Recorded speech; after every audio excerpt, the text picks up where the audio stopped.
All right, good morning. Any questions before we begin about what we covered last time? Arc length, surface area. Okay.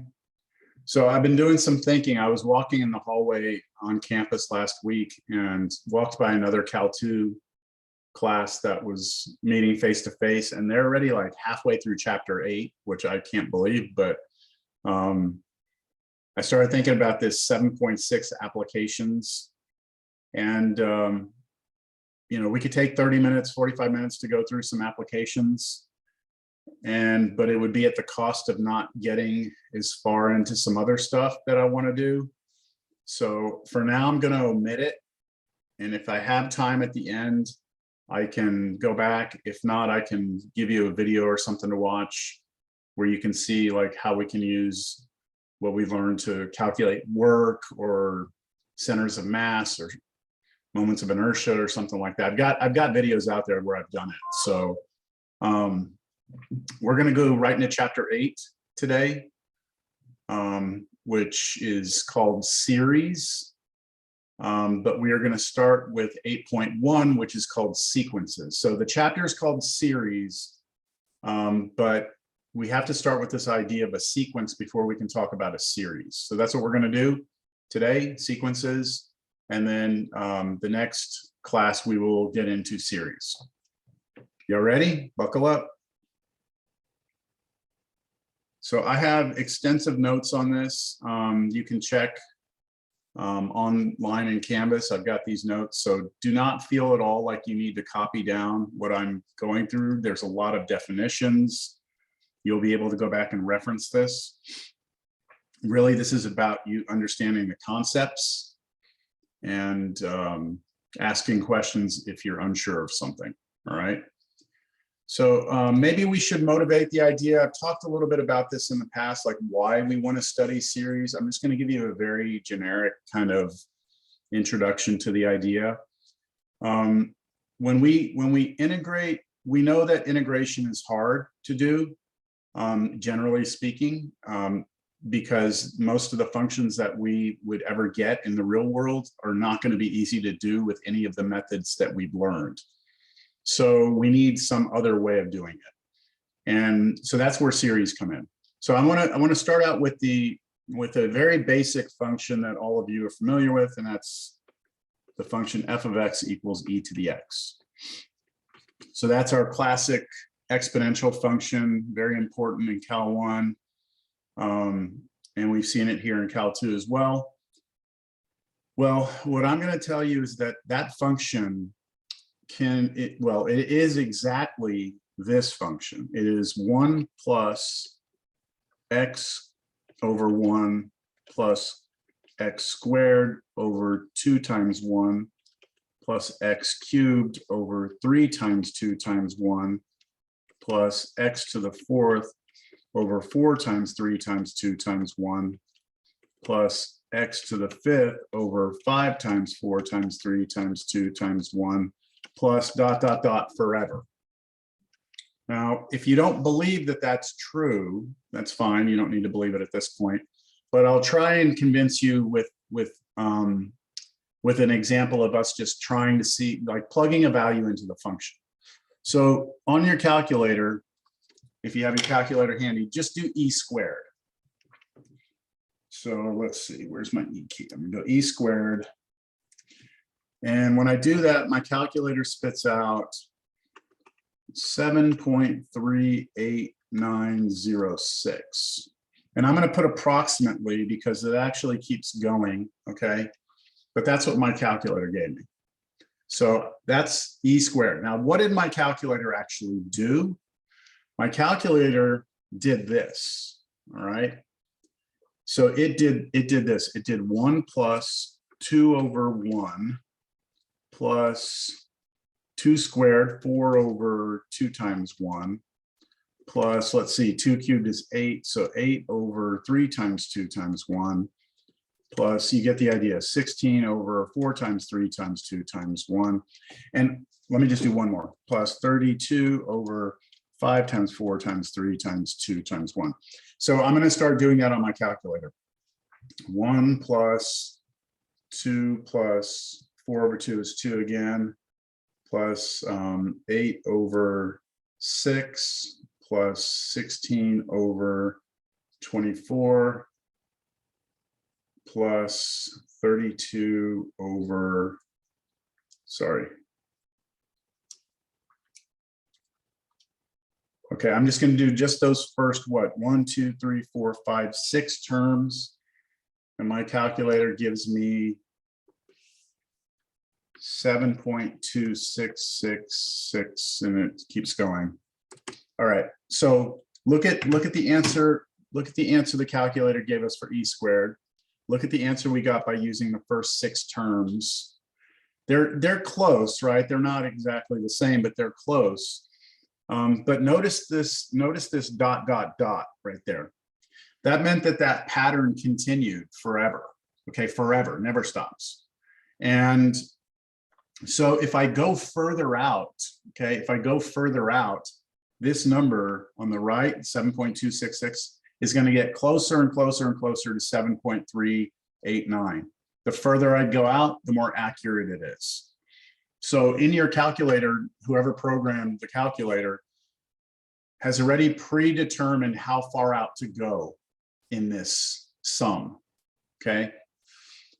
So this right here on the right-hand side, this is what is known as the series, okay? That is the series for e to the x. It's called the Maclaurin series for e to the x, but generally speaking, it's a series. And it's referred to also as a power series, okay? Now, the reason they call it a power series is not because it's powerful. It's because all the series is a bunch of x's, right? Raised to powers, right? That's all it is. So, you know, it's basically a polynomial. Would y'all agree that e to the x written out like that with the dot, dot, dot forever, that this is like an infinite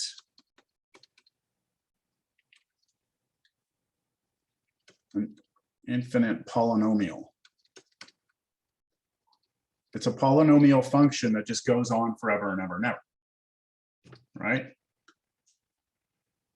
So that's what e to the x is now. Do you buy it? I mean, I still haven't shown you why, but that's what it is. Are you okay with that? Let me show you something really cool. All right. Let's take the derivative of e to the x. Now, what do we know the derivative of e to the x is? What do we already know from Cal 1? E to the x. It's itself, right? Okay, well, take the derivative of this infinite polynomial. And remember, when you're taking derivatives, if you have pluses and minuses, you can just do them term by term. So what's the derivative of 1? X. Derivative, not antiderivative. Right? I know that. Yeah. I heard you. Okay. Hold on, I gotta fix something here. What? Hold on. I'm having problems with my mouse. I don't know why it always does this. It's really weird. Okay, so the derivative of 1 is 0. Okay, yep. So according to this, that's 0 plus, okay, derivative of x would be 1, right? Plus, okay, now take derivative of this. Think about what would happen. The 2 would come out, right? The 2 would come out, and wouldn't it cancel with the 2 down here?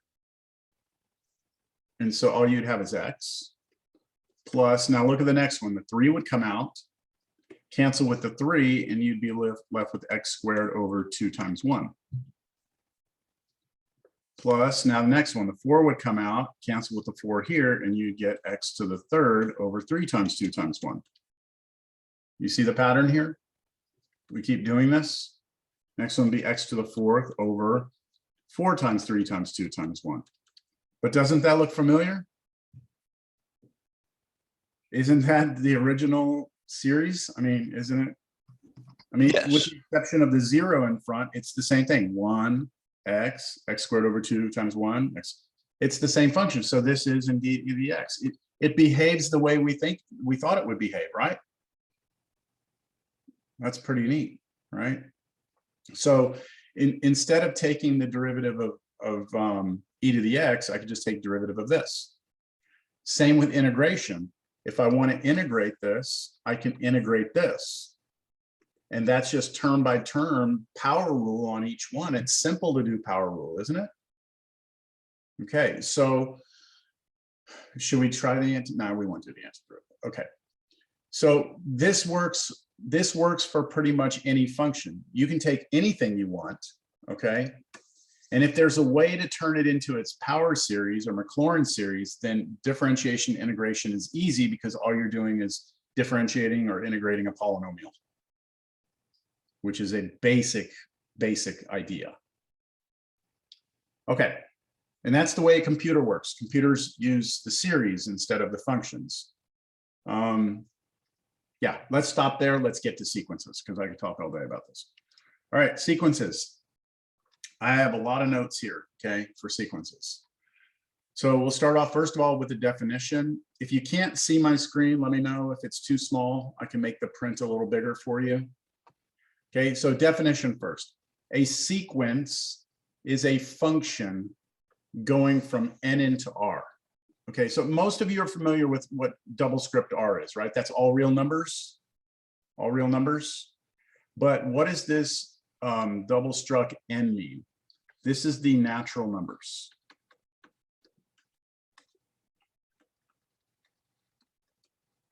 And the natural numbers are the set of numbers 1, 2, 3, forever.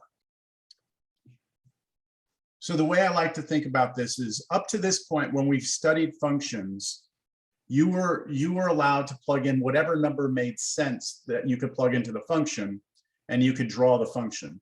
Here, what we're doing is we're restricting the domain of the function to only allow you to plug in the natural numbers. I'll give you an example of this. An example of this would be, let's take the function that we've studied in the past. Let's take f of x equals x squared, okay? We all know what this function looks like. It's a parabola, right? Everything's great, okay? But now what I'm going to tell you is I'm going to restrict the domain. Restrict domain to the natural numbers. That means you can plug in 1, right? If I plug in 1, I get 1. 1 squared is 1. I can plug in 2. When I plug in 2, I get 4, right?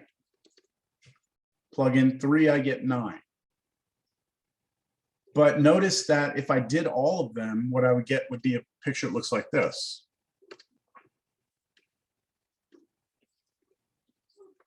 Right? This is not a continuous function like we've studied in calculus, right? This is a bunch of dots, right? This is a bunch of points. We don't have the nice, smooth, connected graph anymore, right? So a sequence is a function. It takes something in, spits something out, but only takes in the natural numbers, all right? Questions? So the natural numbers don't include negatives and decimals and fractions. No fractions, no negatives. So it's positive no whole decimals. numbers. Positive whole numbers, zeros not in the natural numbers. Gotcha. And Okay. real numbers, that is keeping out pretty much, it's everything but like imaginary numbers, right? Yeah, the real numbers is every number on the number line. That includes all your decimals, your fractions, your irrational numbers, pi, square root of 2, e, everything except the imaginaries. The imaginary numbers are not on the real number line. Where is infinity technically counted in any of those categories? Infinity is not considered a real number. Okay, It is an idea, it is Okay. a concept, but it's not a real number. gotcha. Okay, so we've got this new idea of a sequence, which is just a function that goes from the natural numbers to the real numbers. So it takes a number in, spits a real number out. Now, we have a special notation for sequences because we don't want you to confuse them with traditional functions. So instead of using f of x, we use this notation a sub n. A sub n. So it's like this. Let me kind of illustrate. Here's where this is our original notation that we've been using for functions, right? And then there's no real restriction on x.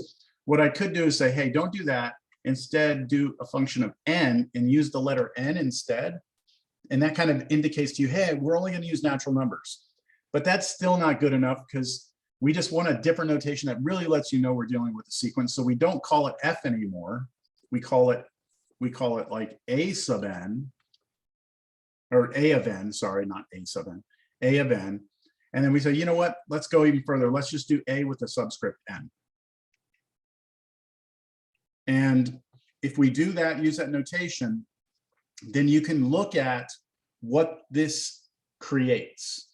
So if I give you any sequence, right, a sub n, here's the n that's going to be plugged in. You are restricted to only plug in 1, 2, 3, 4, 5 forever. This first thing you plug in will be what you get when you plug in 1, then when you plug in 2, then when you plug in 3, then when you plug in 4, then when you plug in 5. And so what this creates here is a sequence of numbers, right? And so we represent the sequence in a set of braces. It's kind of like, okay, think about x squared again. Go back to x squared. It's like all I'm doing is giving you the outputs in a list of numbers, right? 1 squared, 1. 2 squared, 4. 3 squared, 9. 4 squared, 16. 5 squared, 25. Keeps going, right? That's the sequence of numbers. I don't give you the inputs, I only give you the outputs because you already know the inputs. The inputs were 1, 2, 3, 4, 5, 6, right? So all I really have to show you is what the outputs are. So that's this. That's what I say here. So for example, a sub n equals n squared would generate the sequence 1, 4, 9, 16, ... implies that it goes forever. Questions?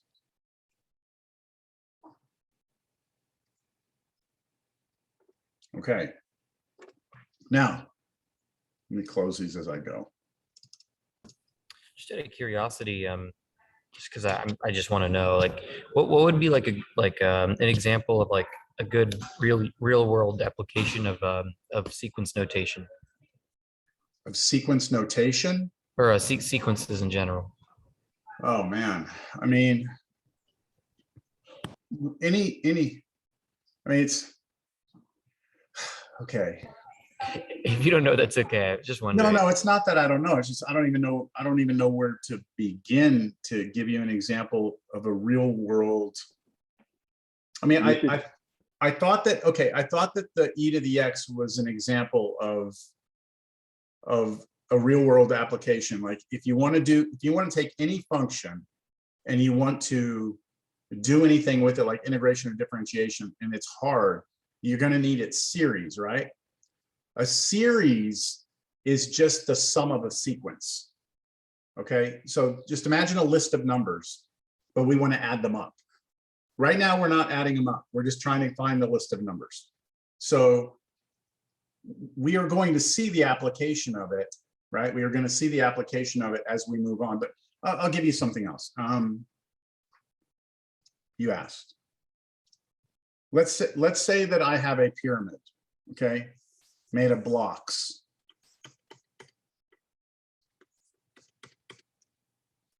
Okay, so I have one layer of blocks here, and then on top of that, I put another layer, like the pyramids, right?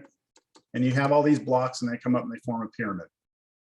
Okay, how many blocks are in that pyramid. Let's say that you know that this first row had 100 blocks by 100 blocks. The next row had 99 blocks by 99 blocks. How many blocks are in that pyramid? Do you really want to count those? Do you really want to go like 100 times 100, right? Whatever that is, plus 99 times 99, plus 98 times 98, right? You wouldn't want to do that? Yeah, that's why you use like a factorial for something like that. Well, let's write it out. Wouldn't this be 100 squared plus 99 squared plus 98 squared plus, and I keep doing that until I get to the very last block on top?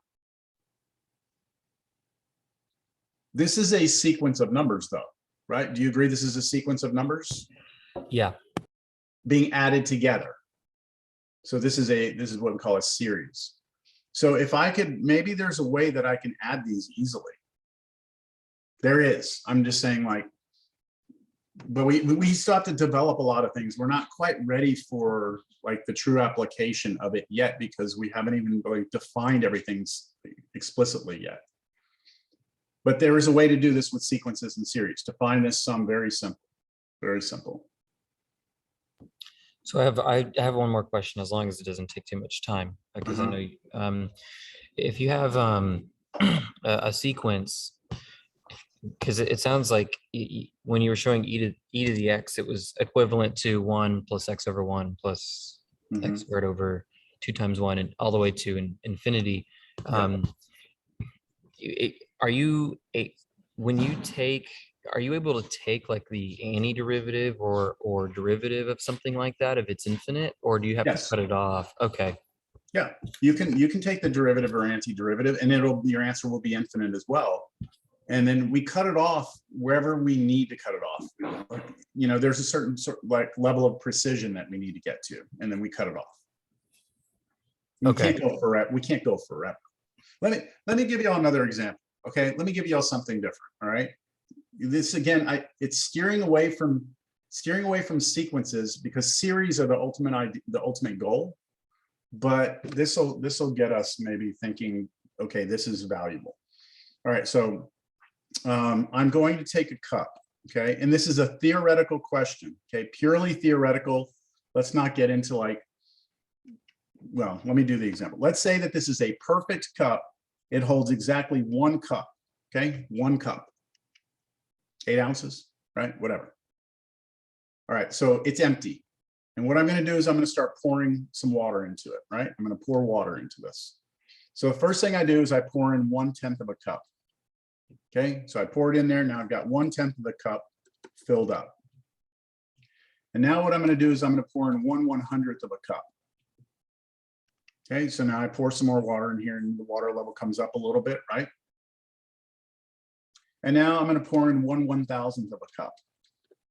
And now I pour it in, right? And the water level comes up a little bit more. And then I'm going to pour in 1/10,000th of a cup. Right? Pour it in, water comes up a little more. And I'm going to do this forever. I'm never going to stop. Okay? We're not worried about time. Okay? We're just theoretically, I'm going to do that forever. Question is, and you can reply yes or no in the poll here. Yes, it's going to overfill. No, it is not going to overfill.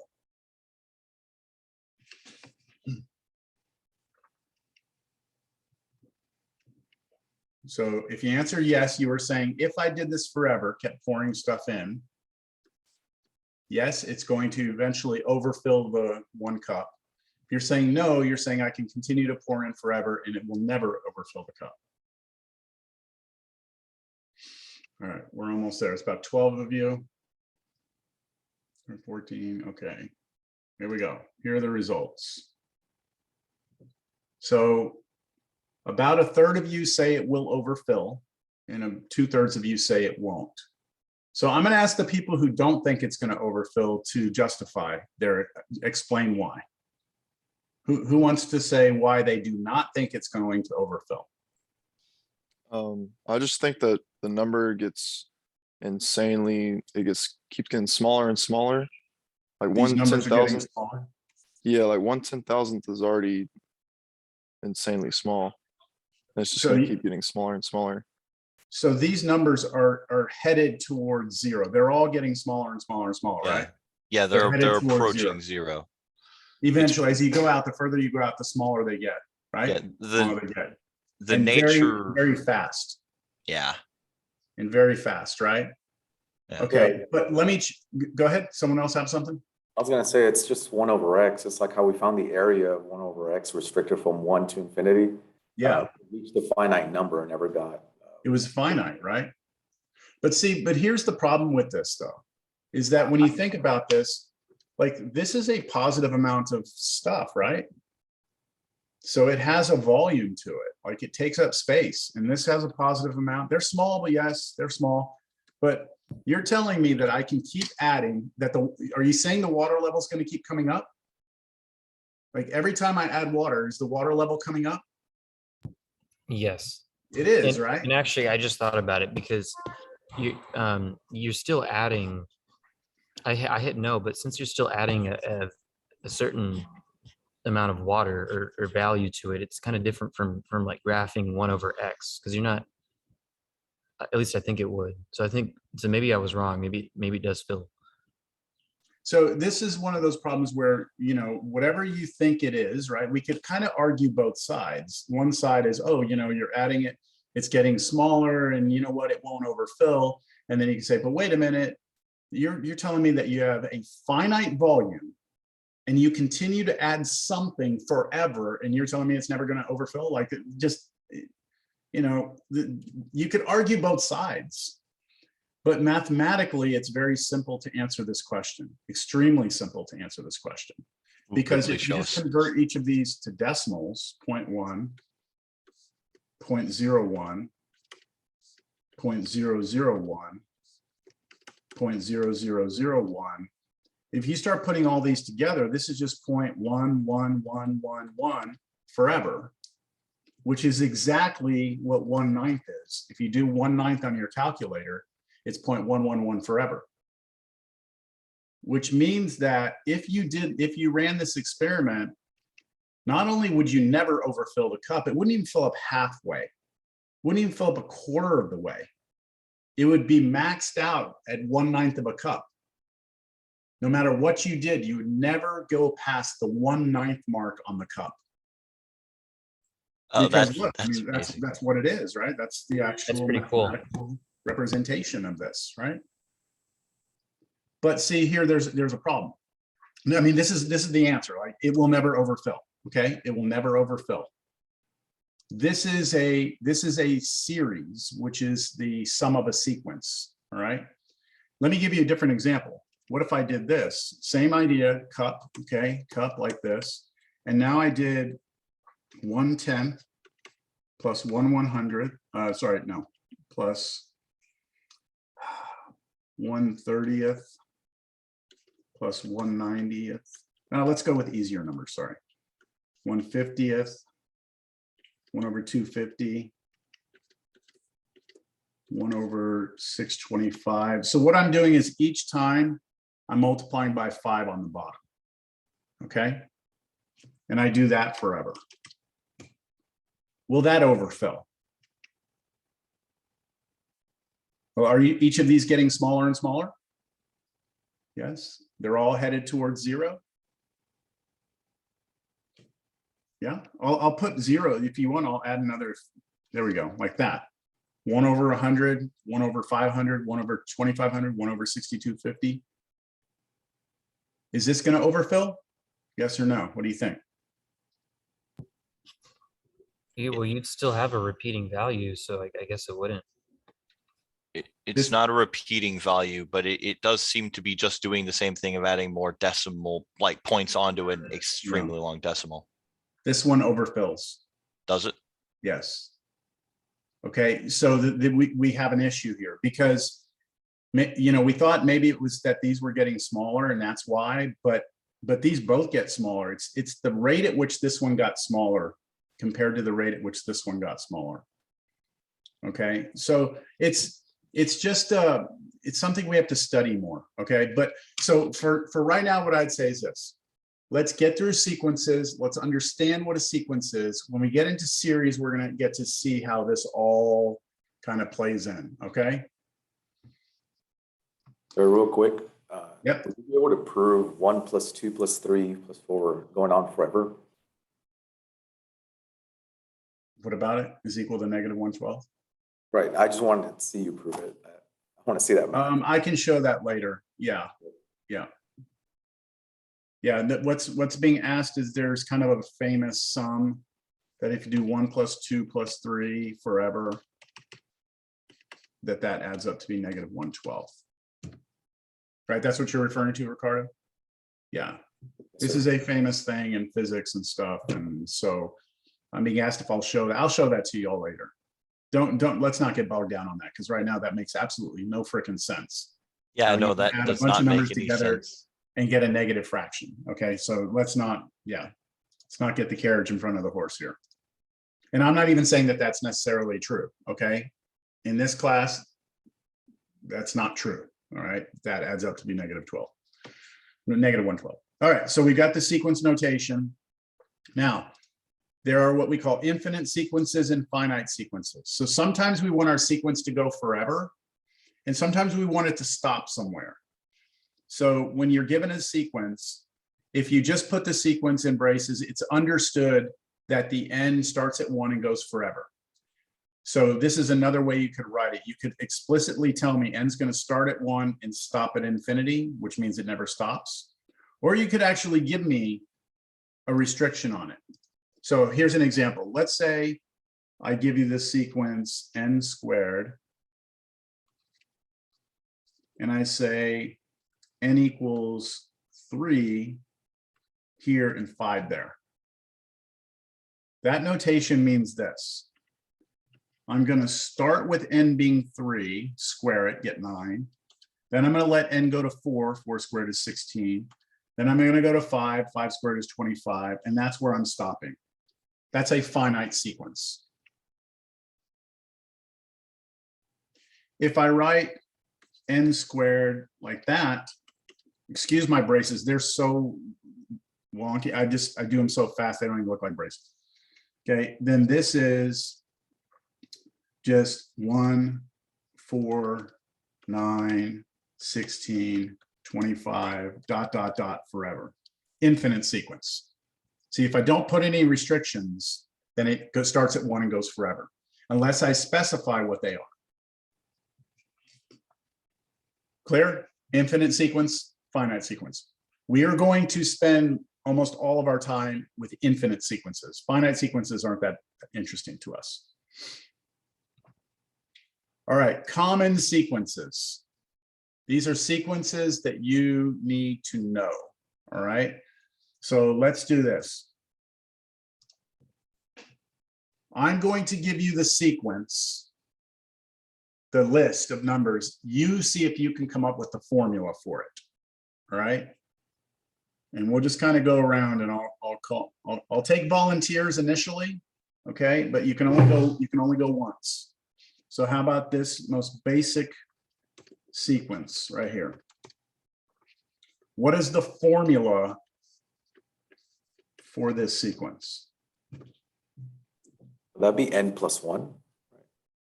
Where do we start? What do we start n with always? 0. Nope. Natural numbers don't include 0. Right? So you always start at 1. So when you plug in 1, you better get 1. When you plug in 2, you better get 2. When you plug in 3, you better get 3. Yeah, wouldn't it just be n starting at 1 going to infinity? There you go. Yeah. A sub n is n. Right, Ricardo? Because when you plug in 1, you get, well, 1. When you plug in 2, you get 2. When you plug in 3, you get 3. Right? And that creates this list right here. Yeah, that makes sense. I got ahead of myself. Yeah, I think you were thinking 0, that you could plug in 0. We will plug in 0 eventually, but not yet. Okay. When we start talking about series, we want our n to start in different places. So, all right. So that's the first one. All right. That's the first one. All right. Is next, 0 a natural number? No. Okay. It's not.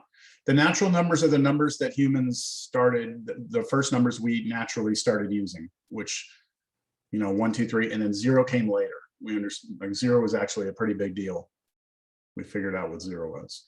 Yeah. Because when you're counting your sheep, right, and you want to trade that for bushels of corn, you don't use 0. You just use the natural numbers. So, okay, here's the next one. And I'm just kind of like randomly making these up. How about this one? How about 5, 6, 7, 8? N plus 4. N plus 4. So A sub n equals n plus 4. What do y'all think? When you plug in 1, you get 5. When you plug in 2, you get 6. When you plug in 3, you get 7, right? This should work. Couldn't it also be just the same as the other one, but with it starting at 5 going to infinity? You could have restricted this as well and just done n and then go from 5 to infinity. Yep. So you can go to infinity on a finite one, a finite sequence. You can go to infinity. Like there's like restrictions, but there's no restriction on the top one. I'm not sure I understand. Like, oh, never mind. You sure? Yeah, yeah. I forgot we're starting. N is 1. I was Yeah, looking n at the is left always and gonna thinking that be it 1. starts at 5. Yeah. Yeah. But Hunter was saying, could we have done this? Could we have said that this is just n and then, n and then start at n equals 5 to infinity? Could we have done that? Yes. But this is the preferred way because we're starting at 1 and all we're doing is shifting it, right? Y'all see, all we've done is we've said, hey, we want this 1 to become a 5, so we add 4. We want this 2 to become a 6, so we add 4. We want So this 3 why to become would- a 7, so we add 4. Sorry. So why would you want to start at 1 rather than just restrict the domain? Because what we're going to be doing is we're going to be combining several sequences together, and it's best to have them all start at the same place. And if you have sequences that you've made restrictions to, and you try and put them together into one sequence, then you're gonna have problems with where you start. So we're just going to have the convention. Let's always try and make our formula where we start at 1. Okay. But how about this one? 2, -2, -1, 0, 1.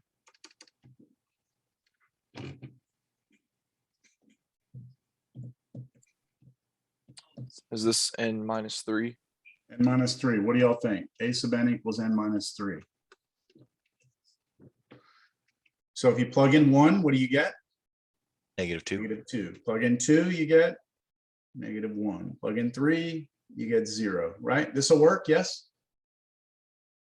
Looks good to me. Okay. So I want to point something out here that's subtle, and it may not make a whole lot of sense right now, but maybe on the next example. All 3 of these have something in common. When you jump from one to the other, right, all you're doing is adding 1 each time. Add 1, right? Here to here, add 1. Here to here, add 1. Here to here, add 1. Same thing here, add 1. Notice that the n, the coefficient on the n in all of these is a 1. Notice that that's true. Use that to see if you can figure out the formula for this one. 2, 4, 6, 8, 10. These are your even numbers, right? Okay, we need somebody new.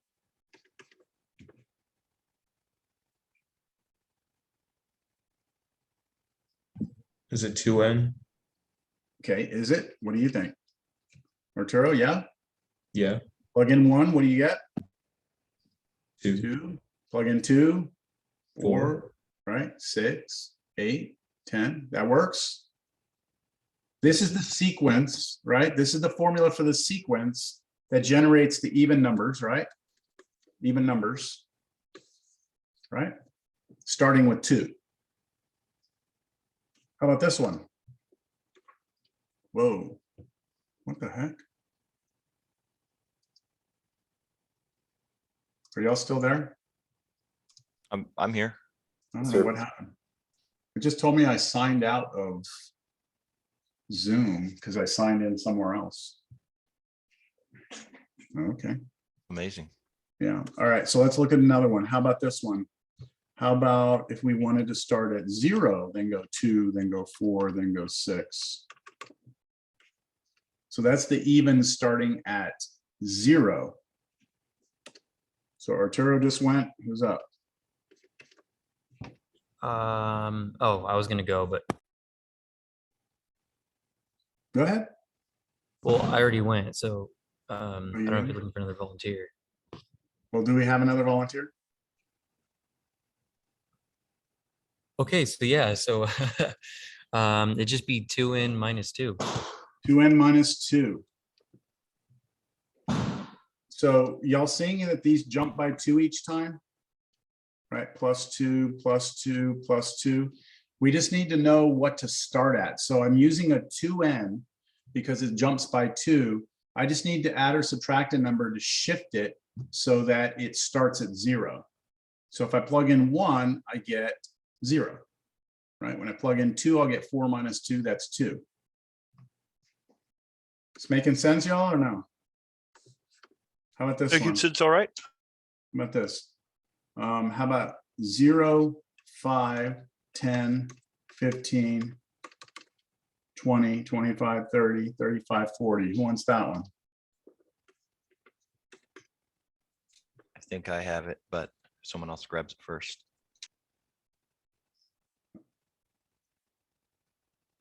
I don't want to call on people, but I need people to participate. So I will start calling on people. Could it be 5n minus 5? Could it be? It could be. Do you think it is? Does it work? Yes. Just run, yeah, just run through the numbers in your mind. Plug in 1, you get 0. Plug in 2, 10 minus 5. Okay, 5, right? Again, look at the jump. The jump is by 5 each time, right? So you're using a 5 here, and then you're using that second number to kind of shift it back and forth, like wherever you need it. Let's do another one of these. -3, 0, 3, 6, 9.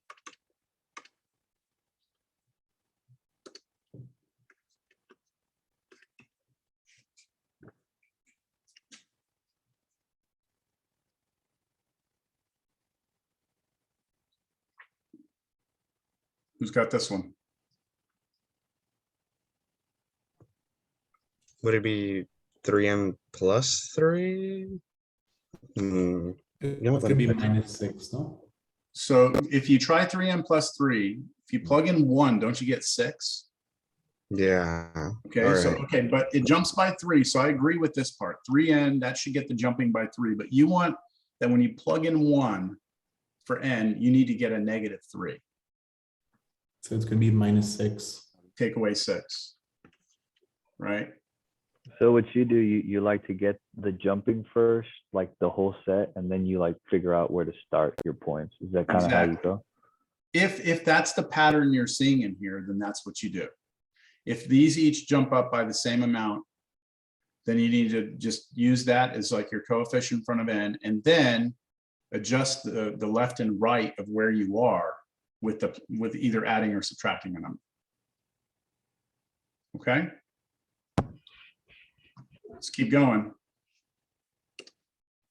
How about this one?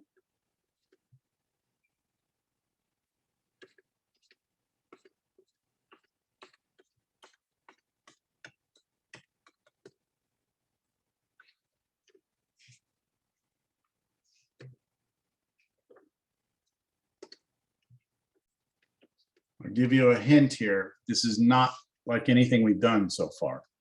Because when you jump from one to the other, it's not going up by the same amount. So what we've been doing is not going to work here. We can only do what we've been doing if it's the same jump each time. So we're kind of now in a new category of a sequence of sequences. -1, 1, -1, 1, -1, 1, -1, 1. Could it be a, ooh, Is it 1 to the a -1 to the x -1, not to the x, to the to the n? n power. What do y'all think? Look at this. What would happen if you plug in 1? You get -1 to the 1, right? Which is -1. What happens if you plug in 2? -1 squared. Now you're back to +1. Plug in 3, -1 cubed. Now you're back to -1. Then you plug in 4, -1 to the 4th, you're back to +1. And this is just going to keep on flip-flopping back and forth, right? Very, very important sequence right there. Very important sequence. Let me ask you this. Would this have worked?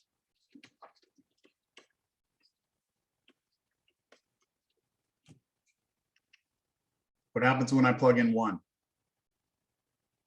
-1 to the 3, right? Which would be negative. What happens when I plug in 2? -1 to the 4, I'm back to positive, right? So that would have worked as well. And this is the one we prefer. I'm just trying to express to you that those two would create the same thing. In fact, couldn't I do this -1 to the n plus any even number here? Because if I did n plus 4, it would have the same effect. I plug in 1, I get an odd number. I plug in 2, I get an even number. Plug in 3, I get an odd number. 4, an even. And if you used an odd number as your extra, you could invert this sequence as well. Yeah, so what if we did this? What if I wanted this sequence instead? Starts positive, then goes negative, then positive, then negative. Be -1 to the power of n plus 1 or any odd number. -1 to the power of n plus 1. N plus 1. Because, again, if you plug in 1 now, you're going to get an even. You plug in 2, you're going to get an odd. 3 even, 4 odd. 5 even, 6 odd. That makes sense? I have a question because my brain went here when I saw this sequence. So I'm just curious as to what it actually looks like because what would a sine wave look like? Like what would sine in give us as a to the n? Yeah, it Like would a be, sequence. you know what? I might have that ready to go. Hold on a second. I might. It's in, I think I've got it in here. Hold on. Can you wait for a minute? I think I have it in the notes. I'll show you in a moment. Okay.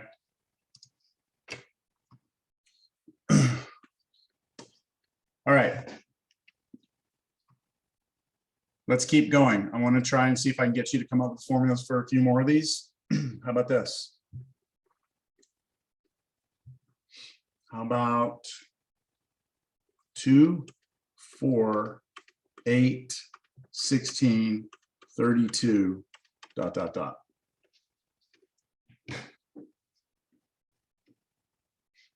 Please be careful. These are not jumping by the same amount each time, right? Like you might be thinking, oh, add 2, right? Add 2 to get here, but here, from here to here, you're not adding 2, you're adding 4. From here to here, you're not adding 4, you're adding 8. So it's not like these where every time you jumped up, it was the same amount each time, right?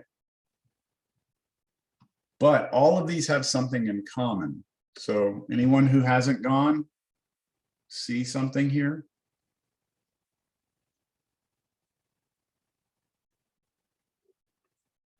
Two to the first, 2 squared.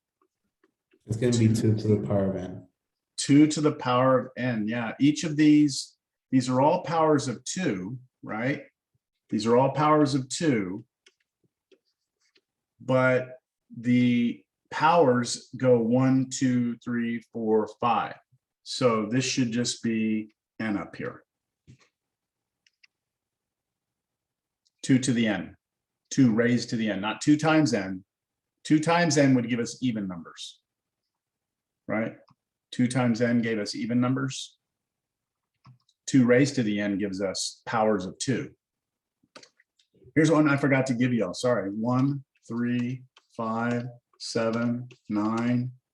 Forgot to give you this one earlier. Those are all the odds, aren't they? How can you create the odds?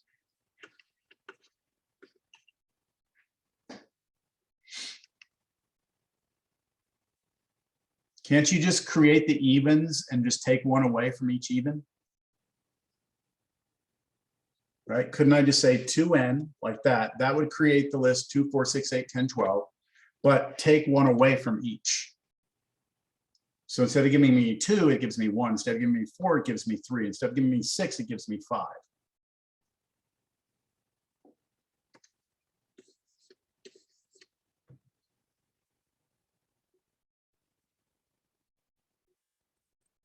How about this one?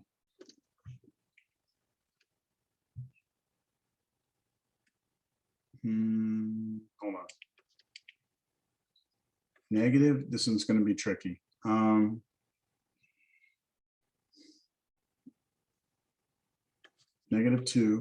1, -1/2, 1/4, -1/8, ... Okay, I've thrown you into the frying pan now. Think about this one for a minute. See if you can't come up with a formula for this. Don't shout it out. I want everyone working on their own. See if you can come up with a formula for this. I'm gonna give you a few minutes. I'm gonna go get a drink.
Let me know if you think you've got it for this one on the poll.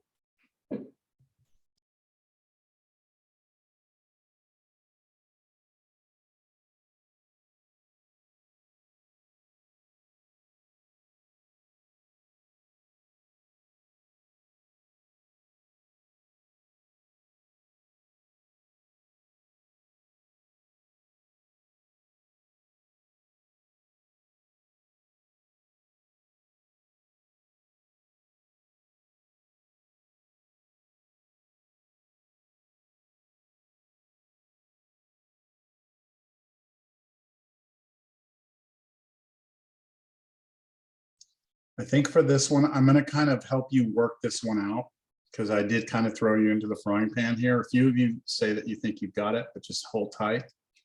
So here's the way I approach this. The first thing I notice is that I go negative, then positive, then negative, then positive, then negative, then positive, then negative, then positive. I know how to create a sequence that changes signs like that. I can just do -1 to the n. That will take care of the switching of the signs, right? So I don't even need to think about the signs anymore. With me?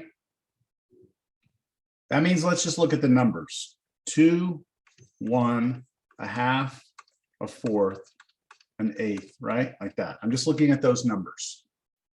Now, I realize now that all of these are powers of 1/2. In other words, this is 1/2 to the first power. This is 1/2 squared. This is 1/2 cubed, right? But I need to see if this pattern continues backwards. If I follow the pattern, what would this one have to be? 1/2 to what power? 0. Because 3, 2, 1, 0. Well, is it? What's 1/2 to the 0? 1. 1. But we would have to still be able to continue that pattern backwards. 1/2 to the -1, right? Does that make sense? 3, 2, 1, 0, -1. But what's a fraction to a negative power? Flip it, right? Flip it. And isn't 1/2 flipped over 2? Yeah. So what I put next to this is times 1/2. And now think about the powers. -1, 0, 1, 2, 3. Those go up by 1 each time, right? But starting where? At -1. So I need the power on that to be n. That'll make it jump by 1, but start at -1. So what do? Subtract 2.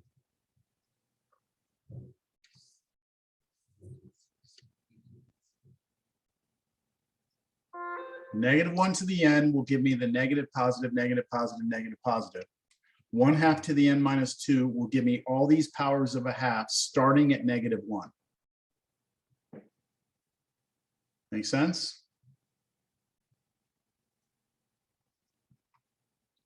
So these two up here are called alternating sequences.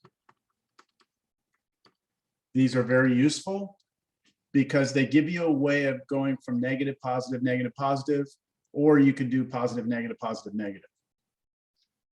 Let me give you another one. A quick question. Yep. With that one we just did. So the alternating part would just stay the same. Could you instead of it being times 1/2 to the power of n minus 2, couldn't you have it be times 2 over n? No. Yeah. 2 over n? Yeah, 2 over n. Because then that first one would just be a 2 times -1, and then the second one would be 2 over 2, which would be 1 times your 1. Wait, And you're then- saying be 2 over n? Yeah, 2 over n times your -1 to the nth power. Would that work? Don't think so, because when you plug in 1, what do you get? 2? When you Yeah. plug in 2, you get 1. When you plug in 3, what do you get when you plug in 3? Oh, and there it goes. There, you see? Yep. It would fall apart right there. Yep. Now, here's what you could do, okay? See, now this is something we're gonna do a lot of, okay? So I didn't want to quite do it yet, but since we're talking about, what else could you do here? You could rewrite this as 1/2 to the n times 1/2 to the -2. That's properties of exponents. If you have the same base, different exponents, you can put these together and add their exponents. N minus 2 added together, n and -2 added together is n minus 2. Hmm. And then you still have the -1 to the n, right? That would be correct, just algebraically? Yeah. These two could be put together. You have the same power, different bases. That could become -1/2 to the n. I'm just multiplying -1 times a half. And then this one, I could flip the fraction over and make that just a 4. Right? Because it's like you flip the half and then square it. Yeah. So 2 squared is 4. So you could put times 4. That would be equivalent. But that's not as easy to see. Like nobody's going to No. look at this and just go It's right to one. that. Gee. Yeah, I mean, if you can do that, yeah, great. But most of the time you need to break it up into pieces. All right, But- thank you. I was just I had my brain had started going down that other track, so I was just wanting to verify. Yeah, no, good question.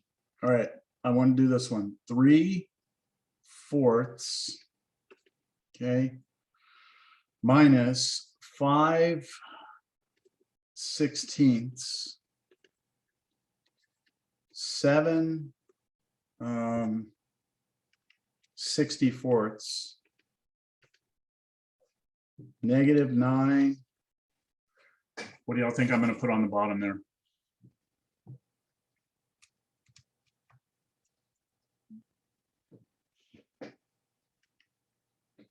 Going to be 4 to the 4th, I believe. 256, right?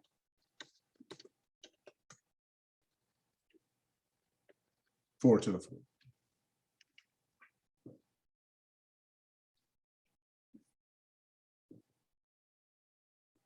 All right. So on this one, I see it alternates, right? It alternates. Let me take care of that first. A sub n equals, it starts positive. So I'm going to go -1 to the n, and then I just need to add any odd number to that. So I'm just going to go +1.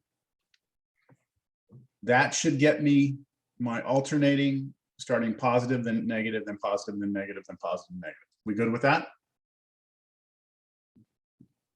The next thing I notice, I'm ignoring the positive and negative now. 3, 5, 7, 9. Those just jump up by 2 each time, right? So I know that in my fraction, my numerators are just jumping by 2 each time, but starting where? With 3, so it'd be 2n plus 3, right? Plus 2. 1. +1, because remember, we're going to start at 1 for n. So when you start at 1, we're going to be at 2. You need to add 1 to get a 3 to start. 2n plus 1 would start me out at 3 and just keep jumping me up by 2 each time. And all the denominators are all powers of 4. And notice on those, 1, 2, 3, 4, those just keep going up by 1 each time. So that would just be 4 to the what? Nth. Nth power.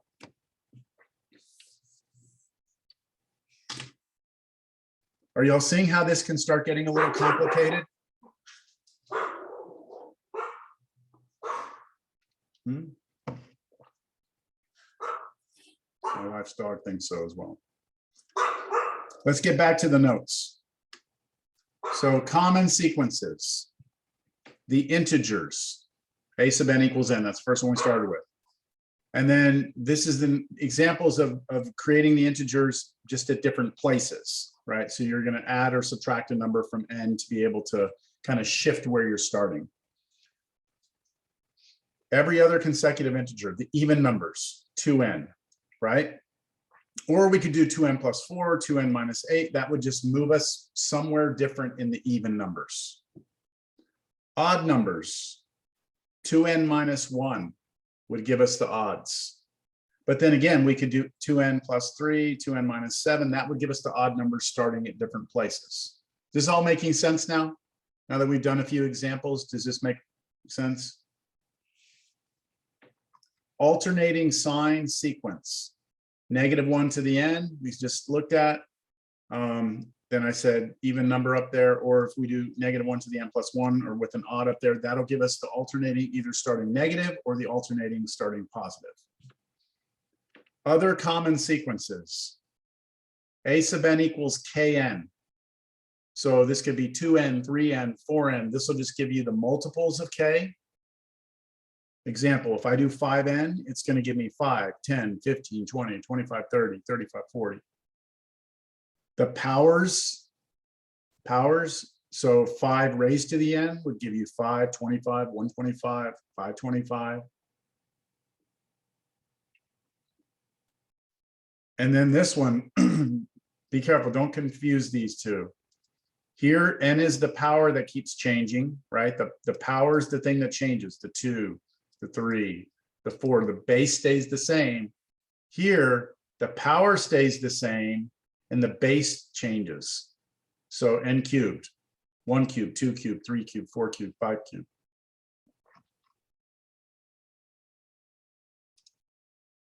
So an alternating sequence is basically, we've already looked at these. All you're doing is you're throwing some either -1 to the n or -1 to the n plus 1 in front of some sequence, and it just makes it go back and forth, switching of the signs. And we've done a few of those. Okay, we move on. Factorial. I know some of you have heard of factorial before. Factorial is written n with an exclamation point, and the way we say that is n factorial. And let me just go to a different page and we'll define what n factorial is over here. So when we write n with an exclamation point, what we mean is this, and I'm just going to give you an example next to it. 5 factorial, what it means is 5 times 4 times 3 times 2 times, we don't have to put the 1, but I always put the 1. That's what 5 with an exclamation point means. 5 times 4 times 3 times 2 times 1. It's just a very, very condensed way of writing that out. So you don't have to actually write 5 times 4 times 3 times 2 times 1. There's just a notation. So n factorial means you're going to start with n, then you're going to multiply it times 1 less than that, then multiply that times 2 less than the original number, then multiply by 3 less than the original number, and you're going to continue to do that, and you will stop when you get to 1.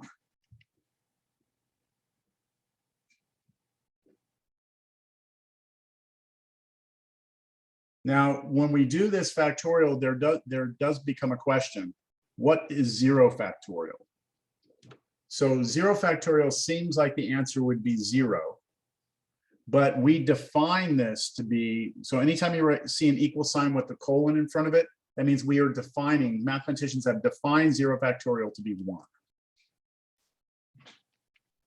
Not 0, you'd think it would be 0. Now What's there the is, proof? okay, someone's gonna ask, right? Why, right? So just for today, I'm not gonna get, I don't wanna go too far in this. I just encourage you to go look up factorial, okay? Let me see, I'm just gonna look up factorial. Oh, I don't want Wikipedia, but I know Wikipedia is gonna tell me what I want here. So the factorial, here's the definition of factorial. The factorial actually comes from a different function, okay, in math. Where is this gonna talk about it? Where is it? Oh, there we go. Okay. Factorial is actually what's called the gamma function. All right. The gamma function in mathematics is a function that is actually defined to be an improper integral. And so what I'm telling you is, like, you know how you can say every square is a rectangle, in the sense that a square is just 4 sides parallel to one another, right angles. A square is kind of an example of a rectangle. Factorial, the way we learn it in here, is just one special sort of scenario for the gamma function. All right. And so it's the gamma function restricted to the positive integers is what it is. So it's hard for me to explain to you why 0 factorial is going to be equal to 1. But if you understand that the factorial function is actually the gamma function, then it makes perfect sense. It makes perfect sense that 0 factorial should be 1. All right, because the gamma function has a different definition than the way we learn factorial. I know that that's kind of like I'm waving my hands at a little bit here. I'm just trying to get you to understand that we learn in this class, we learn that this is what factorial means. But here, the n's that we plug in can only be 0, 1, 2, 3. We can only plug in the natural numbers plus 0. That's in this class, and in statistics, that's the way that you will learn factorial. But really, that's not what it is. It's the gamma function. So plugging in 0 into gamma is how you get 1, right? You just have to take it on faith, because this doesn't make any sense if you think of factorial this way. It makes no sense. So can you all just take this on faith, that 0 factorial is 1, and just believe that it comes from something else? Is that all right with you? No? Hunter, you don't like that? I was going to ask, what is the gamma function for? Well, the gamma Like- function has to do with, there's a lot of things the gamma function's for. Okay, but mostly it's for statistics. It is for gamma distributions. So, you know, we have the standard normal distribution, the bell curve. Well, there's other things called gamma distributions. And so this is basically like area under curve. I talked about this when I first was talking about improper integrals, and how with probability density functions, you want the area underneath to be 1. Do you all remember me talking about that? Okay, this is tied into the same concept, but I mean, this is a rabbit hole that we just can't go down. Yeah, We no, just that, don't- We just don't have time for it. I got it. Yeah, and I I- should stress to you that the gamma function is not exactly the factorial. It's like if I wanted to know what 2 factorial was, okay, 2 factorial, then I'd plug 3 into gamma.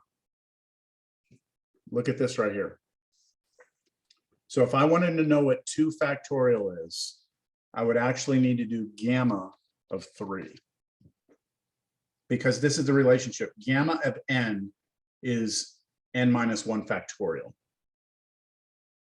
So if we wanted to know what 0 factorial was, then we actually would want gamma of what? 1. 1. Okay. Shit, we've gone too far. Let's just freaking do it. Okay.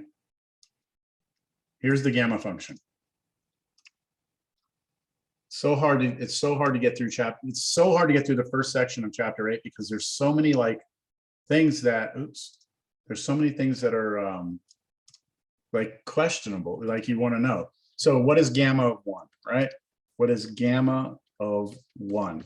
This is 0 factorial, okay? And I'm trying to convince you that this is equal to 1, right? That's what I'm trying to convince you of. This is the integral from 0 to infinity. We've done these before. Okay, gamma is the z value that's there, right? Right there. And plug in z equals what here? 1. So this becomes x to the 1 minus 1 times e to the negative x dx. But what's 1 minus 1 is 0, x to the 0 is 1, right? So this is integral 0 to infinity of e to the negative x dx. Hey, we can do that, can't we? The antiderivative of that is negative e to the negative x evaluated from 0 to infinity. So we would have to do a limit here. I'm not going to do the limit. I'm just going to put infinity here.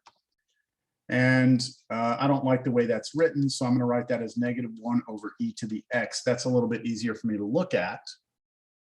So now let's let x go to infinity. If I let x go to infinity, e to the infinity, divide that into negative 1, what do you get? It's negative 1 over e to the infinity going to? Should be approaching 0, right?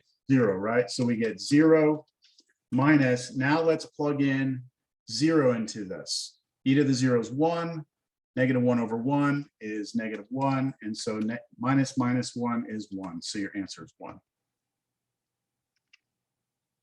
So 0 factorial is gamma of 1. Gamma of 1 is 1.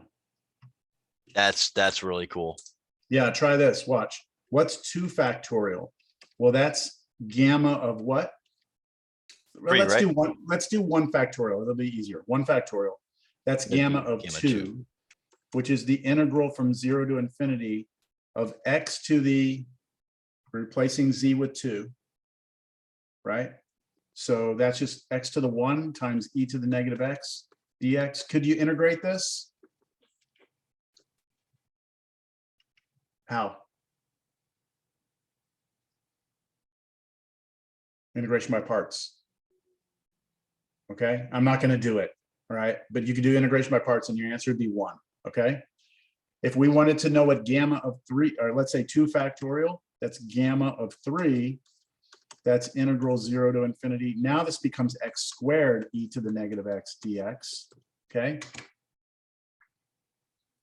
and you're going to need integration by parts twice.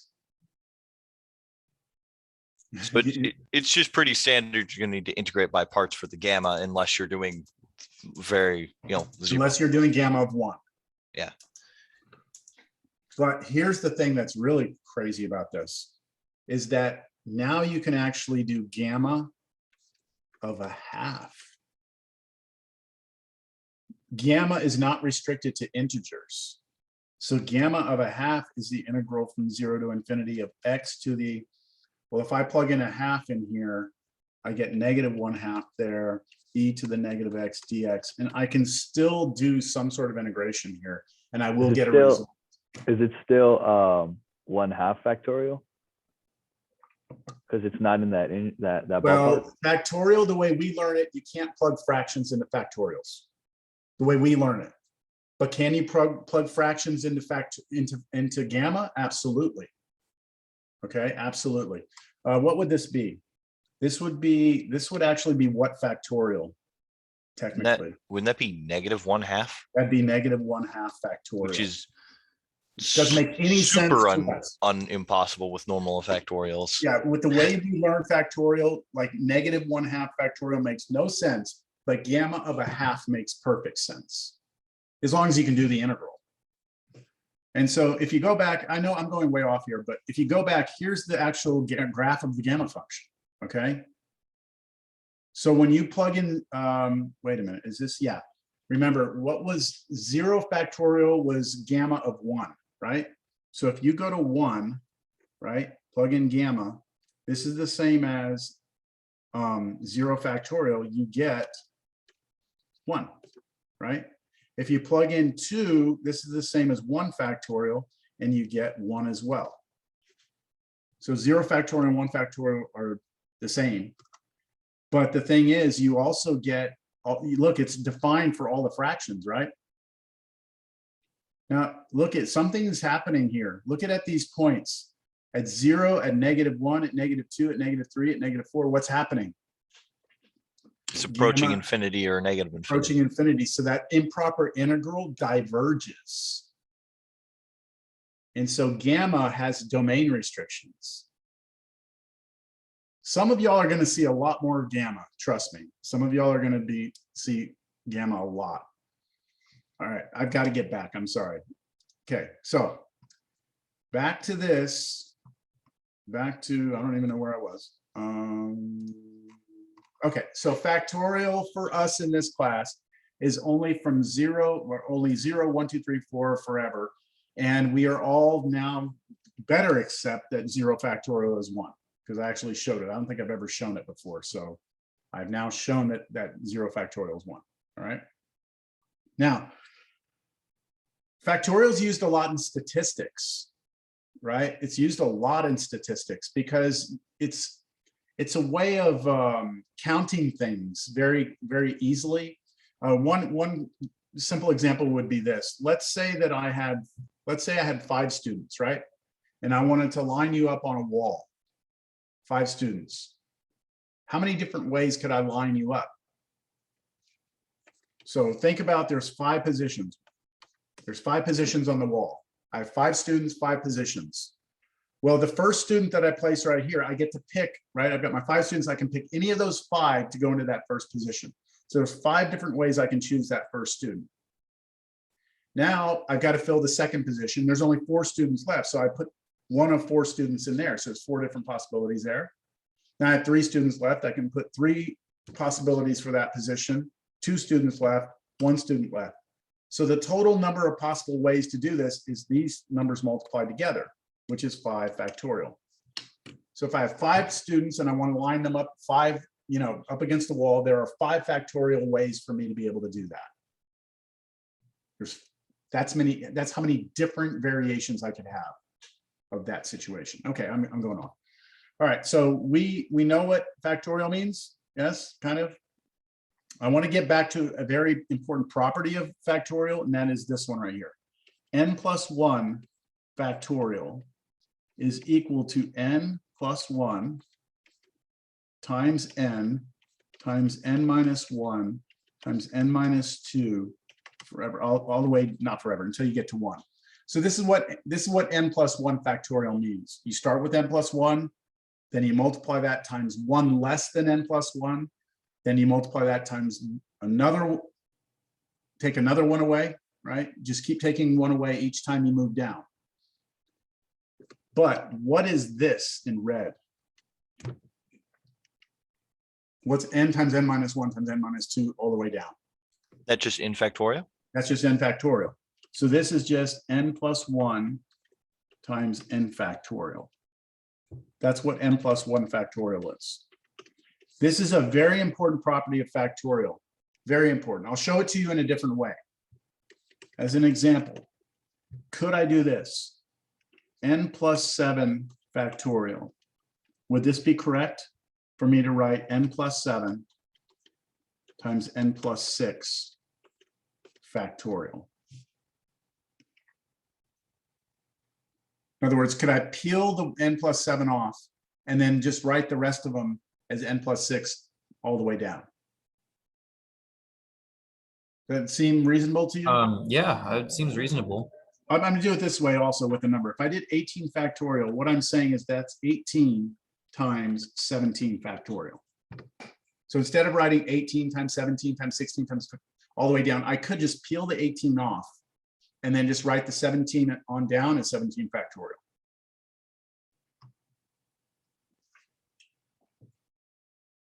Let me give you another example.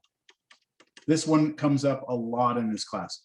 What's n plus 1 factorial divided by n factorial? N plus 1. N plus 1. Now let's see why. The top can be rewritten as n plus 1. Peel the n plus 1 off. You'll be left with n factorial. And now over n factorial. And the n factorials cancel. And you're just left with n plus 1. Wait, how did you pull that in out on the top again?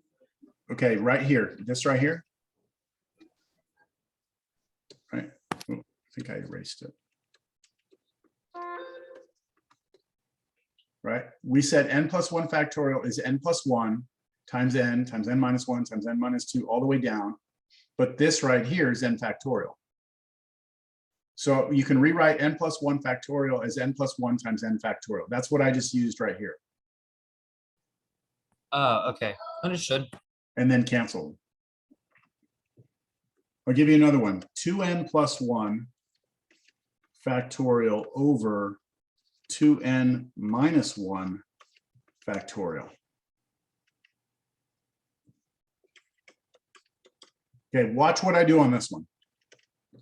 Notice that the top one, 2n plus 1, is bigger than 2n minus 1. So I'm going to start peeling off. On the top, I peel off the 2n plus 1. What would the next number be down? If I go from here, I'd have to subtract 1, right? So what would be the next 2n, number? right? Just 2n, okay? And then what would the next thing be after that? 2n minus 1. 2n, take 1 away again, so I'd be 2n minus 1, but then I continue taking them away, right? Continue doing that. So I'm going to put a factorial after this one, and that's all over the 2n minus 1 factorial that's on the bottom, and these cancel. And all you're left with is 2n plus 1 times 2n.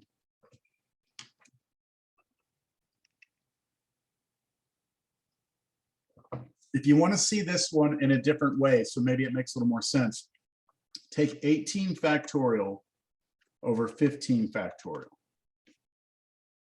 What's really happening here is we have 18 times 17 times 16 times 15 times 14, 13, 12, 11. The 15 on down, right, is 15 factorial over 15 factorial, and then these cancel, and you're just left with 18 times 17 times 16.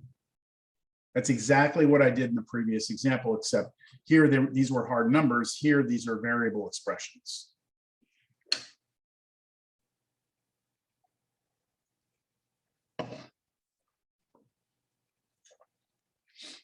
All right, let me get back to my notes. So n factorial, right? 0 factorial is defined to be 1. For n greater than or equal to 1, here's the definition of n factorial, at least in this class. Special properties, n plus 1 factorial over n factorial is really just n plus 1. Okay. Now, it's time to start visualizing sequences. It's time to start thinking about what a sequence looks like. So let's look at this sequence. -1 to the n times n squared. So it alternates, right? It's going to go negative, positive, negative, positive, negative. And then it's just, 1, 4, 9, 16, 25. So we keep squaring. What does this look like visually? That's it right there, right? You plug in 1, what do we get when we plugged in 1? -1, right? So this is -1. Make these a little smaller. Let's look at less of them.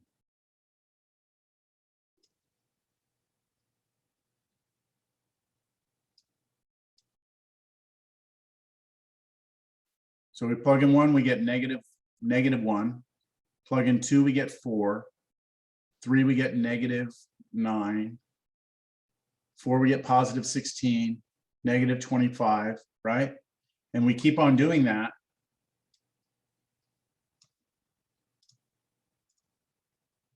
The more points we have, whoa. It went off the chart here.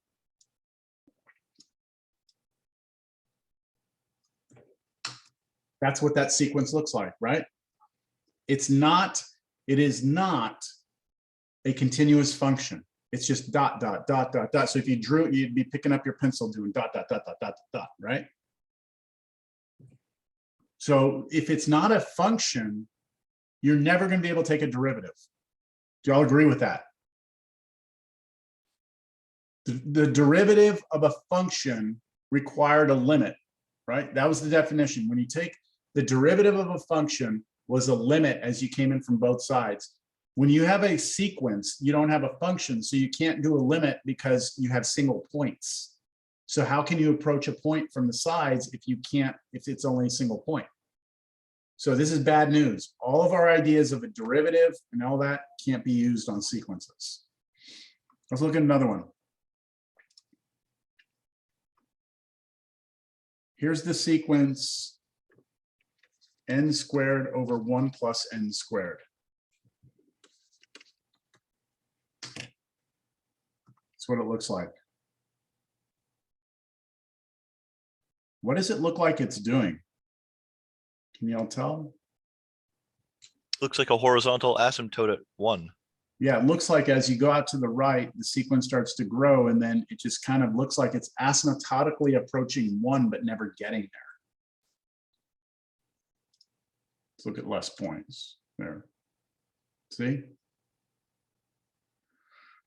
So as n gets huge, this thing looks like it's getting closer and closer to 1. So now this brings us to the next concept, which is the limit of a sequence.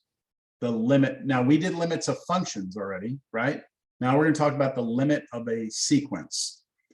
So a definition. Given a sequence a sub n, we shall say that the sequence has a limit of L if, as we go and let n go to infinity, the sequence goes to L. Okay, so we've done limits in the past, letting like x go to infinity or something like that. Here, we're going to let n go to infinity and see what happens. If the limit exists, we have a new notation. We're going to write a sub n with an arrow pointed to L. That lets you know that the sequence is headed to L. So like, for example, this picture right here, what does it look like this sequence is headed towards? 1. 1, right? Looks like it's headed to 1. So in this picture, we would say this sequence is headed to 1. Visually, that's what it looks like is happening. Now, if we actually have the sequence headed to something, we will say that the sequence converges to L. If the limit that we take doesn't exist or goes to positive or negative infinity, then we will say that the sequence diverges. So this is new terminology. We have convergence of a sequence and we have divergence of a sequence. Convergence means you're headed to a number. Divergence means you're not headed to a number or you're headed to positive or negative infinity. Let's see a visualization of convergence. The one we just did, this is an example of convergence. As we go out to the right, these dots get closer and closer to 1. The limit here is 1. This is a convergent sequence. This is also a convergent sequence. Look at this sequence.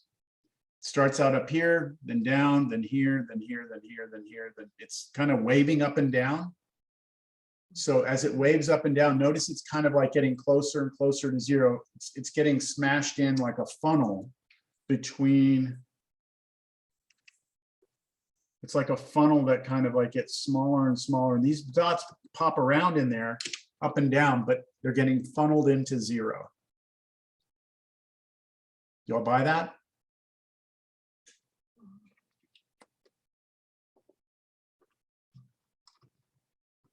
That's the same picture. Getting funneled into zero. Let's look at divergence. Look at that sequence. As you move to the right, what does it do? Up, down, up, down, up, down, up, down, up, down, up, down, up, down. Can you say that's headed to one thing? No. No. Now, it does look like it's 1 and -1, 1, -1, 1, -1, but you can't say that's headed to one number. So this diverges. Here's another example. I don't like that one. What's the formula for this one? That might be the sign. Let me see. Ugh. Hold on. Let me see. Dude, that was so funny. Hold on. So I'll tell you in a second. I gotta. Well, what's my code? Come on. What the hell?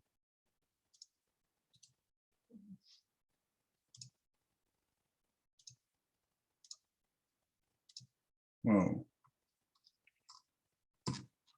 Where's my code for that one? I don't see it here. Weird. Let me do something. I think I have it on Desmos. Hold on.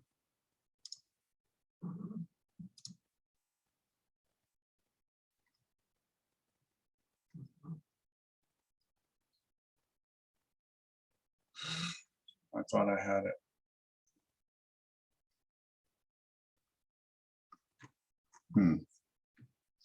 Hold on. I can get it.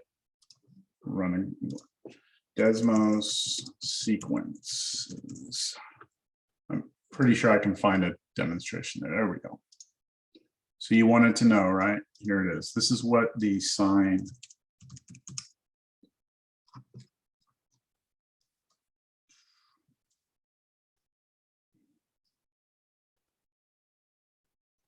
What the hell? Yeah, there we go. You. Got to make it look a little bit more like, okay, so there's your sine function, right? There's your sine function. If we restrict the sine function to just the natural numbers, we get that. It's just pinging it like random points and doesn't look like a It's sine very, wave. it's very random. It is not, there's no like symmetry in this. Like you don't get like sections that look the same. They're all kind of different and scattered. Yeah. That is the graph of the sequence S sine of n. That's what you're asking, right, Hunter? Yeah. Yeah, that's what it looks like. Okay. Could you That use would be for, like, divergent. I'm sorry? Well, since it's not really like in any specific spot, could you use this as like entropy or like some kind of pseudo random?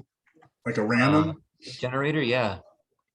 I'm sure that there is some non-randomness to this somewhere. Yeah, it has some repetitiveness to the pattern, just eyeballing it, where Yeah. it doesn't look like it's perfect, but I'd imagine it's going to be like, there's probably a pattern that starts to show up if you extrapolate it out long enough. Yeah, I think that there's probably a distribution of these that would be kind of skewed in some sense to give you something more than something else. Like you're, It's not easily discernible. yeah, I Yeah. don't know, but I'm pretty sure that wouldn't work. But I'll look into it a little more. Just curious. Okay. Yeah, no, it's a good question. All right, so you got use the it to basic make a idea? weighted dice. So you get the idea of divergent and convergent, right? Convergent is headed to something, divergent is basically not convergent. Divergent is not convergent. All right, theorem. All right, this is a good theorem.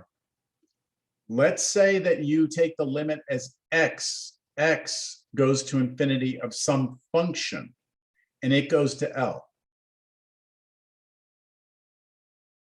And then we restrict that function to the natural numbers. Then the sequence must also go to L. This is a very simple theorem. It's basically saying, like, if you look at your sequence, instead of looking at it as a sequence, look at it as a function, like you did, like we were before. If the function goes to something, then so does the sequence. So look, this is the example. Look at these dots. If I look at this orangish thing as a function, nice and smooth, no breaks, right? Then wherever that function goes, of course, the dots on the function are going to have to go to the same thing. So if the function itself converges, then so does the sequence, restricted to the natural numbers. So it's possible to make any function into a sequence and then. Sure. Or it's Okay. possible to make sequences into functions and then look at what the function does and then say, oh, well, then the sequence must do that too. That's the way we're going to do it. We're going to say, hey, we're having trouble figuring out what the sequence does. Let's look at it as a function of x, see what the function does. If the function goes to something, then the sequence is going to have to follow suit. And Here's that's the when we other take- example. What's that? Sorry about that. That's when we take pieces of functions and then set them up, and then we're like, okay, this piece works like that, and then Yeah, this piece just doesn't. analyze the function using whatever we know about functions, determine if it has a limit, and then just say, oh yeah, well, the sequence does the same thing. And see, would that also mean that could we use that to find the derivative effectively of a sequence by No, finding the but- derivative of but its you could equivalent do function? this. You could do this, watch. What if I wanted to know, does a sub n equal n squared over n squared plus 1 converge or diverge? Question, right? Does it converge or diverge? All right, well, we could sit there and try and figure out what it's doing, right? We could graph it, we could do dots, but here's what I'm going to do instead. I'm going to turn that into a function of x, right? And then I'm going to say, let's take the limit as x goes to infinity of this.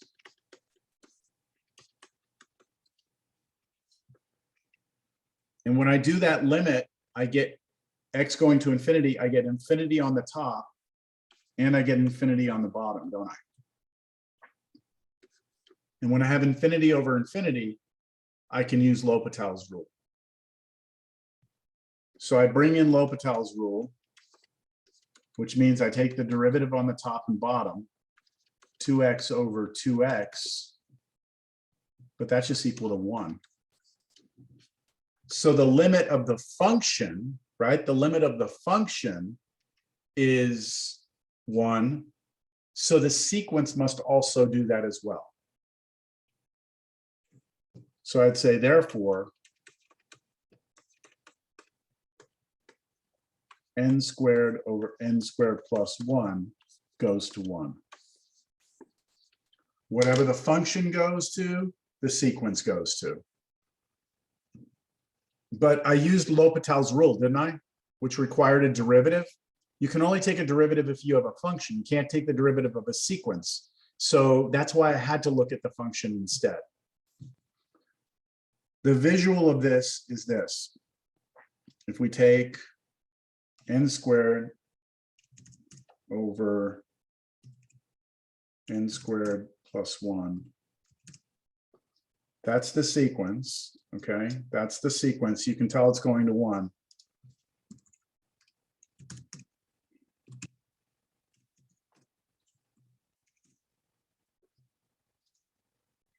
What the hell? I think it's hidden. Oh, yeah, sorry, thank you. I was like, where the hell did it go? Okay, so there's what we did is we said, hey, we wanted to see where that sequence was going, right? So what we did was we said, all right, let's look at where the red function is going. And we did the L'Hopital and we said, oh, the function's headed to 1, so is the sequence then.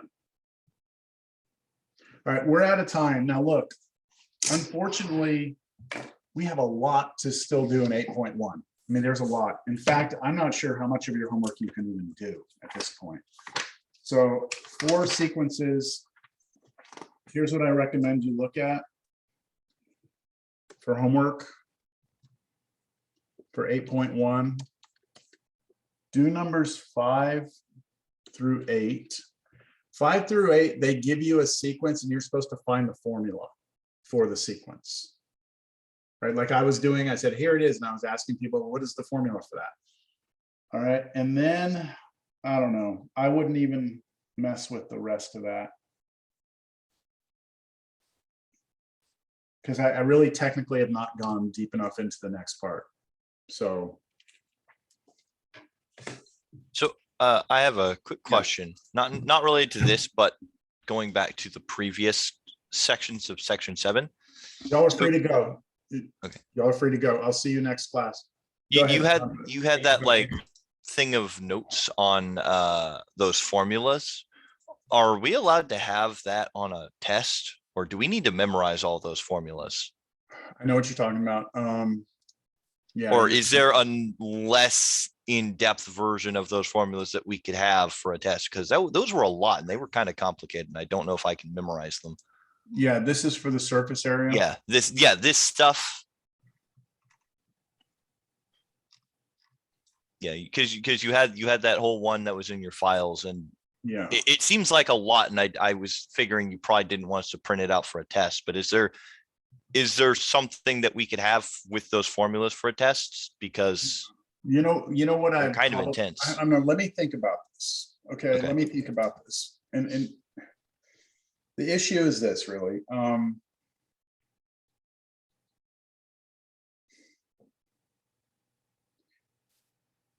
Yeah, like if this were a face-to-face class, what I would do is I would say this. I would say, if you want to use those formulas, right, not those formulas, those reference sheets that I've created, then go ahead and use them. If you don't use them, you'll start the test with a 5-point bonus. Or I would do something where you can use them, but it's going to cost you 5 points. And if you don't use them, there's no penalty. Yeah. So I make it like, yes, you can, but not for free. You know what I'm saying? That's the way I would normally do it in a face-to-face class. Let me think about it. What I would focus on, mostly what I would focus on is for both arc length and for surface area, I'm only going to do functions of x around the x-axis. Okay, which means there's really only 2 things to know. This first one right here, a function of x around the x-axis. Or sorry, it's, yeah, function of x around the x-axis. And then, yeah, that's for surface area. For arc length, it's the same. There's no axis of rotation, so it would just be this formula. There's really only two formulas you would need. Okay, gotcha. So all right, well that does narrow it down to something that I would feel more confident in trying to memorize. Functions of x around the x-axis for surface area, and functions of x if I'm asking arc length, and then volumes of solids of revolution. Now that's the one with shells and washers. Yeah, that's a totally different ball game. That you're gonna have to know. Okay, gotcha. Yeah. Cool. All right, so just try to memorize them then. Not all of these. For arc length and surface area, just know the first one here. But for the volume ones, just try to memorize them. I don't know, memorize, to me, I think it's more about the idea of, okay, when I'm using a washer, right, it's pi times the outer radius squared minus the inner radius squared.